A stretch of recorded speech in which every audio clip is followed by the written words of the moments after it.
સુરત ડુમસના દરિયા કિનારે પાણી ઓછું થઈ રહ્યું હોવાના ખોટા સમાચાર સોશિયલ મીડિયામાં ફરતા કરનારાઓ સામે સુરત પોલીસે ગુનો નોંધ્યો છે। સુરતના ડુમસ બીચને લઈ ભ્રામક સમાચાર ફેલાવનાર સામે કાર્યવાહી હાથ ધરાઈ છે તો ખોટી લિંક દૂર કરવા સંબંધિત એજન્સીને સૂચના આપવામાં આવી છે।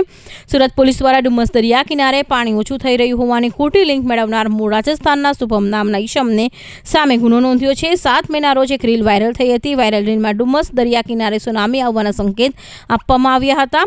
આવી કોઈ બાબતને સ્થાન નથી। આ પ્રકારની 11 લિંક હટાવવા એજન્સીને જાણ કરવામાં આવી છે। કેટલીક રીલ ક્રિએટ કરવામાં આવી છે જ્યારે કેટલીક રીલ ફોરવર્ડ કરવામાં આવી છે। આવી કોઈ પણ અફવા પર કોઈ ધ્યાન નહીં આપે। એક કુદરતી ઘટના છે જ્યારે લો ટાઇડ અને હાઈ ટાઇડ થાય છે।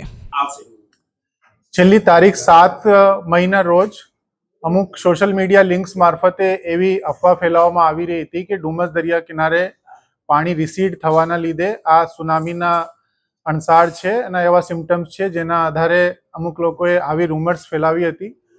પોલીસ અમારી જે સાયબરની ટીમ છે તાત્કાલિક એમાં જોડાવવામાં આવી અને એવા લિંક્સ આઈડેન્ટિફાઈ કરવામાં આવ્યા છે। 11 લિંક્સ જે હતા એ આઈડેન્ટિફાઈ કરી અને લિંક્સ દૂર કરવા માટે કન્સર્ન એજન્સીને પણ લખવામાં આવ્યું છે અને જે વ્યક્તિ આવા પ્રકારના રૂમર્સ ફેલાવતા હતા એમને આઈડેન્ટિફાઈ કરીને એમના વિરુદ્ધમાં ગુનો દાખલ કરવાની તજવીજ ચાલુ છે।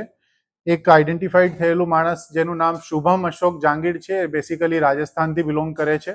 એમના વિરુદ્ધમાં બીએનએસની કલમ 353(1)B આધારે મિસઇન્ફોર્મેશન ફેલાવવા અને લોકોમાં પેનિક ક્રિએટ કરવાના આધારે ગુનો દાખલ થયું છે। આપના મારફતે હું એક વિનંતી કરવા માંગુ છું કે આવી કોઈ પણ પ્રકારની ન્યૂઝને આગળ ફોરવર્ડ ના કરવામાં આવે અને આ બધી જ ર્યુમર્સ જે છે બેસલેસ અને મિસઇન્ફોર્મેશન છે। આવી કોઈ પણ બાબત થયેલ નથી અને આ એકદમ સત્યથી વિપરીત છે કેમ કે આ એકદમ નેચરલ ફિનોમિના છે જે પાણી હાઈ ટાઇડ થાય ત્યારે ઉપર આવી જાય છે, લો ટાઇડ થાય ત્યારે પછી પાણી પાછળ જતું રહે છે। આવી ઘટના એકદમ નેચરલી બનતી હોય છે પરંતુ એને મિસઇન્ફોર્મેશન ફેલાવીને લોકોની અંદર એક અલગ પ્રકારનું પેનિક ક્રિએટ કરવામાં આવતું એટલે તાત્કાલિક કાર્યવાહી હાથ ધરવામાં આવી છે। આને લગતી અધિકૃત એજન્સીઓ છે એજન્સીઓના મારફતે જ્યારે કોઈ ન્યૂઝ આવે તેને જ ધ્યાને મૂકવા અમારી ખાસ વિનંતી છે।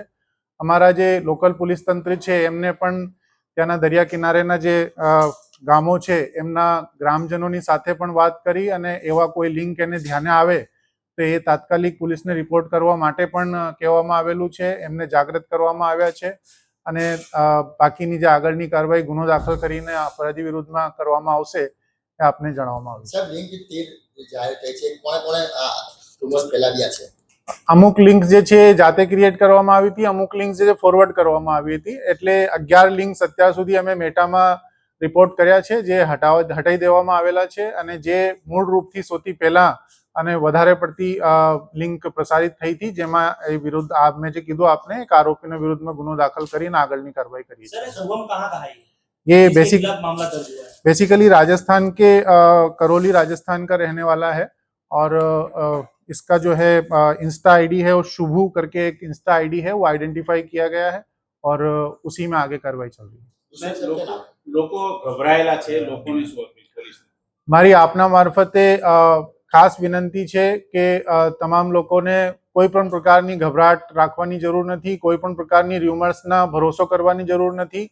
એવી કોઈ પણ બાબત જે છે એ ક્યારેક પણ એવું બનતું હોય તો અધિકૃત એજન્સીઓ છે, ધારો કે અધિકૃત એજન્સીઓ એનડીએમએ છે, બાકી ઓર બીજી એજન્સીઓ છે એમના મારફતે આ સૂચના આપવામાં આવે છે। આવી પ્રકારની સોશિયલ મીડિયા લિંક્સના મારફતે કોઈ વ્યક્તિ આવી ખોટી અફવા ફેલાવતો હોય, આવી કોઈ મિસઇન્ફોર્મેશન ફેલાવતો હોય તો એ કાયદાકીય રીતે ઇલીગલ છે, એમના વિરુદ્ધ ગુનો બને છે, એમના વિરુદ્ધ ગુનો દાખલ થઈ પણ રહ્યો છે।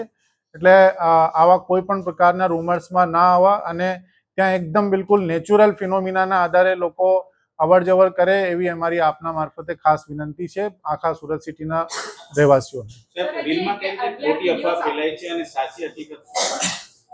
ખોટી હકીકત બેસિકલી જ્યારે લો ટાઇડ ના હાઈ ટાઇડની પરિસ્થિતિ પેદા થતી હોય ત્યારે હાઈ ટાઇડમાં પાણી ઉપર આવી જતું હોય છે અને લો ટાઇડના દરમિયાન પાણી ઘણું અંદર રિસીડ થઈ જતું હોય છે।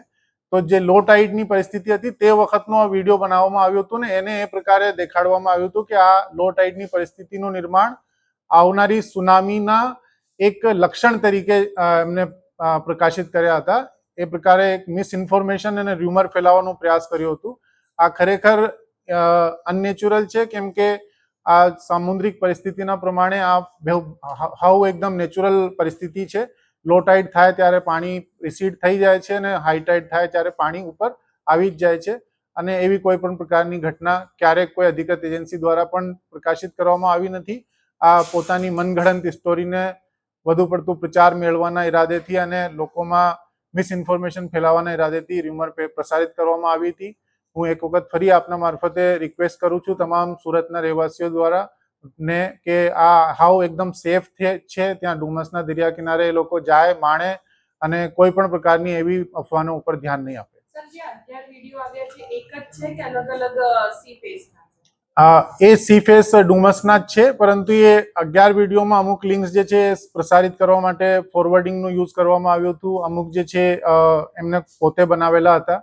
એટલે જ મેં આપને કીધું કે જે મૂળ વ્યક્તિ છે જેમના દ્વારા આ વિડીયો બનાવવામાં આવ્યો હતો એ વ્યક્તિને અમે ગુનો દાખલ કરીને આગળની કાર્યવાહી કરી રહ્યા છીએ. સર, આરોપી શું કરે છે લાઈક મેળવવા માટે આ આખું રીતે?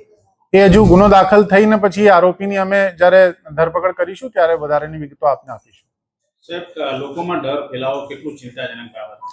આ સ્વાભાવિક છે, એટલા માટે જ આપના વચ્ચે આવીને અમે આ વાતની સ્પષ્ટતા કરી રહ્યા છીએ કે આ પ્રકારનો કોઈ પણ ડર પોતાના મગજમાં રાખે નહીં, કોઈ પણ પ્રકારની રૂમર્સ ઉપર પોતે ધ્યાન આપે નહીં, અને એવી કોઈ પણ પ્રકારની જે લિંક્સ અગર કોઈને ધ્યાને આવે તો એ લિંક્સને પણ ફોરવર્ડ ના કરે, પોલીસને રિપોર્ટ કરે, અને આવી જે બેસલેસ ઇન્ફોર્મેશન છે એને વગર વિચાર્યા આગળ ફોરવર્ડ ના કરવું જોઈએ, કેમ કે આ ઇલીગલ પણ છે અને સાથે સાથે એમાં બિનજરૂરી લોકોની અંદર એક પેનિક ક્રિએટ થાય છે, જે લોકોમાં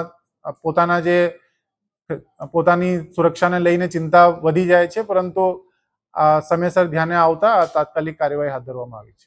લો ટાઇડ અને હાઈ ટાઇડ ઘટના બને તો લો ટાઇડના સમયે રીલ બનાવવામાં આવી હતી. લો ટાઇડ થાય ત્યારે પાણી નીચે ચાલ્યું જાય છે, હાઈ ટાઇડના સમયે પાણી ઉપર આવે છે.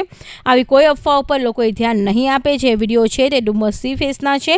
લોકોમાં ભય અને હ્યુમર ફેલાવવાનો પ્રયાસ કર્યો હોય જેથી આવી રીલ વાયરલ થવાની લોકોની ચિંતા વધી જાય છે. હાલ પોલીસ દ્વારા ખોટી રીલ બનાવવાની વાયરલ કરનારાઓ સામે લાલ આંખ કરાઈ છે. Bureau report, Hind TV news, Surat.